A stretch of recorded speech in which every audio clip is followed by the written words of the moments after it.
हुकूमत ने पेट्रोल की कीमत में बड़ा इजाफा कर दिया। जुज़वी रिलीफ का ऐलान, पेट्रोल की कीमत में 137 रुपये फी लीटर इजाफा। नई कीमत 458 रुपये 40 पैसे मुकर्रर। डीजल 184 रुपये 49 पैसे महंगा हुआ। नई कीमत 520 रुपये 35 पैसे फी लीटर हो गई। वज़ीर ख़जाना मोहम्मद औरंगज़ेब की मोटरसाइकिल सवारों के लिए 100 रुपये फी लीटर सब्सिडी का रिलीफ। छोटे ज़मींदारों के लिए 1500 रुपये फी एकड़ सब्सिडी देने का भी फैसला।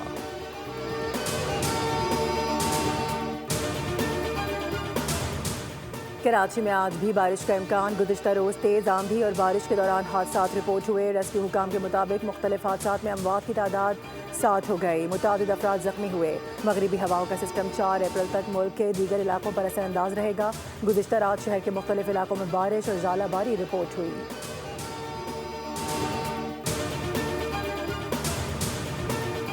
बलूचिस्तान में हालिया बारिशों और सैलाब ने तबाही मचा दी। मुख्तलिफ अजला हरनाई, कोहलू, तुरबत, जाफराबाद, लौरलई और कच्छी में मुख्तलिफ हादसात में 7 अफराद जाँ बहक, मुतादिद ज़ख्मी। बालानाड़ी में 100 मकानात तबाह हो गए, 50 मवेशी हलाक, 400 एकड़ ज़रई अराज़ी ज़ेर आब। मज़ीद बारिशों का अलर्ट जारी। सिंध में भी गंदम की फसल मुतासर होने का खदशा, किसान परेशान।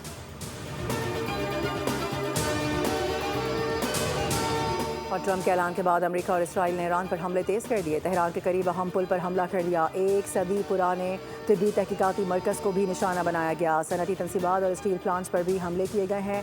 रेड क्रॉस के मुताबिक ईरान में जंग की इब्तिदा से लेकर अब तक 1930 शहादतें हो चुकी हैं, जिनमें ख़वातीन और बच्चे भी शामिल हैं। 23,000 से ज़ायद अफराद ज़ख्मी हैं।